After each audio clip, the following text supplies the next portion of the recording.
Who we are. We ever go into battle, we want to go with so much fervor that they don't ever want us to have to come back to their country for any reason at any time.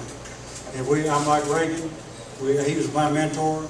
If you notice out front there, there's a big picture of me and all the brochures. Got pictures of me and Ronald Reagan. A little different from everybody else up here. I go back a long time.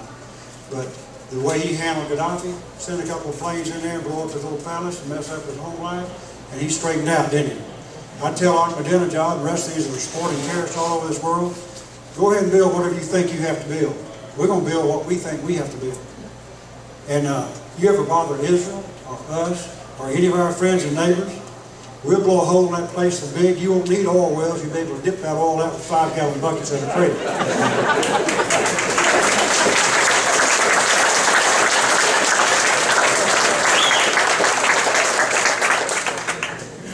We're not going to play with terrorists. We won't get rid of them. I guarantee you.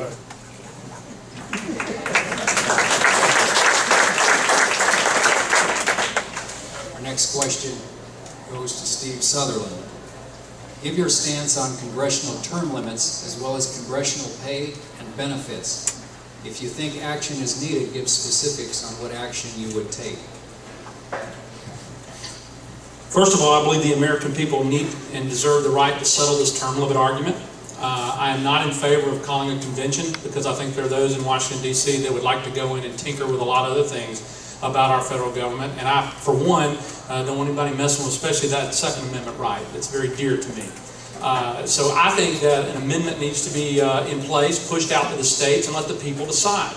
I will tell the people this. When you decide and choose, okay, to reduce your ability, okay, of freedom to choose who you want to go to Congress and represent you, you need to move very, very carefully.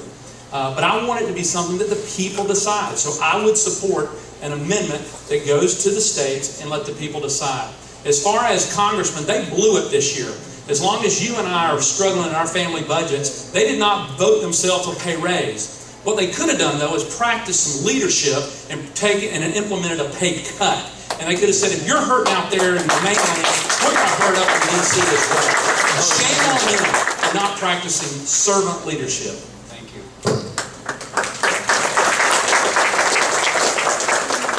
Same question to David Scholl. David, would you like me to repeat that?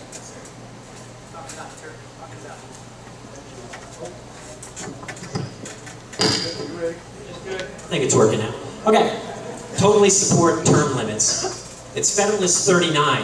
When you read where Madison said individuals should go and they should serve briefly during periods of good behavior and then they should return to their lives. That was the original intent of our founding fathers. We were never supposed to have a government like we currently have where individuals serve a lifetime, aka Grand Kleagle, Robert Byrd.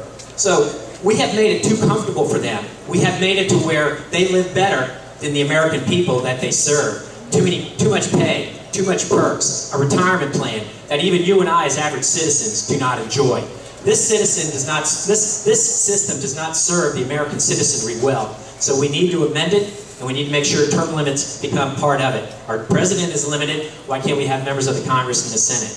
You can't tell me that I am served appropriately by having Charlie Rangel up there, by having Barney Frank up there for as long as they have been there.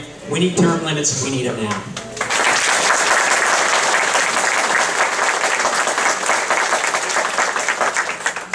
Our next question to Eddie Hendry. Is there a set of criteria that you have for any piece of legislation before it will receive your approval? Yeah, the biggest part is it has to be balanced by the Constitution. If there's something the Constitution says that it's not feasible, then that's something that we probably shouldn't move forward with. I want to move back to a question you had about terrorism real quickly, and I totally disagree with my two independent colleagues over here. This war in Afghanistan is far from over. And the reason it's far from over is because we let it get back to a situation over there where it took control out of the military commander's hands.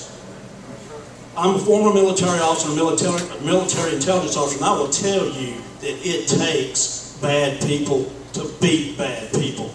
And that's what we have to do. Change the rules of engagement. Let the soldiers fight over there. Let them go into Pakistan if necessary and get them terrorists out of there. When you shut that down, that's when it's over, and that's when the population will start to respond. As far as Israel's concerned, you're not going to have to, Iran's concerned, you're not going to have to worry about them, because Israel will knock that power plant out in about 6 months if we don't do something about it. Thank you.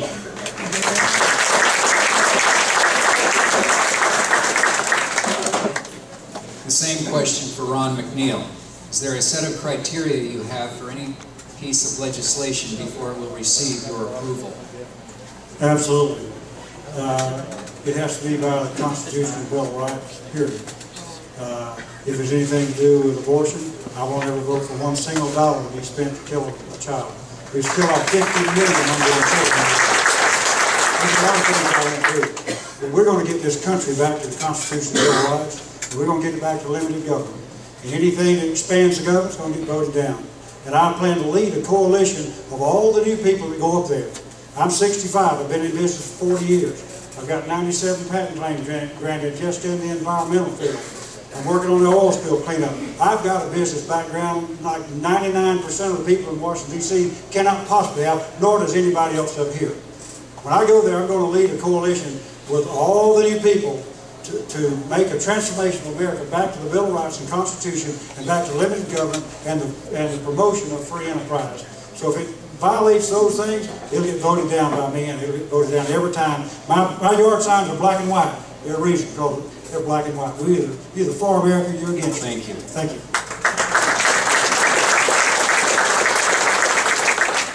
Our next question to Diane Berryhill. What action, if any, will you take on the health care bill that has been signed into law? What is your position and or solution to health care? Well, first of all, I would try to get it defunded, because it's going to be a little hard probably to get it repealed. And my solution to health care would be, first of all, for us to start looking for the fraud, waste, and abuse that's in it. And until we do that, nothing is going to change. I'd also like tort reform. I'd like for us to sell insurance across state lines to make it more competitive. But I would like to address Eddie. Eddie, number one, apparently you did not hear correctly. I did not say that we had won the war in Afghanistan. What I said was, we need our men out of Afghanistan. They are being killed at such a rate that in Dover, they were so backed up that 2 of our soldiers that were killed did not get home to us for a week and a half and almost 2 weeks. Now that is horrible when they cannot get them from the embalming room into the autopsy room and back without us having to wait. So no, those guys are over there fighting, and my son is, and I will tell you something, it's an unwinnable war, and you can say whatever you want to, but unless we're going to go in there with planes and bomb those people, nothing is going to happen.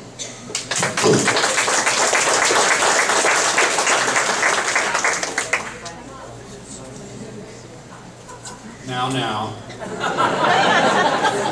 Our next question to Paul McCain. The same question.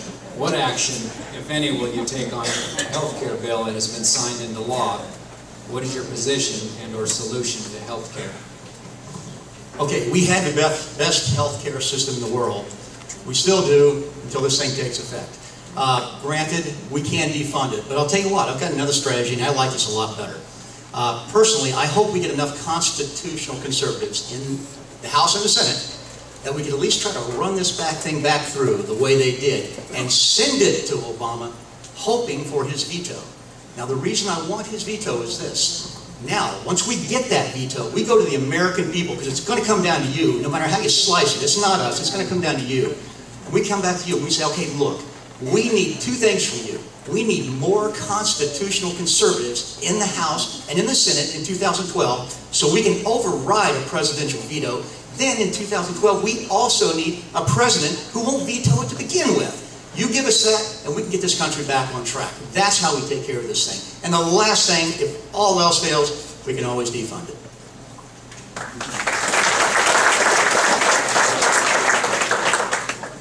Our next question goes to David Scholl. In view of America's tremendous national debt, why do we continue giving foreign aid to over 125 countries?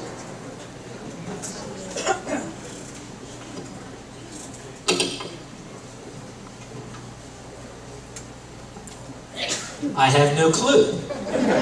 It's the most ridiculous thing I've ever heard of. Continuing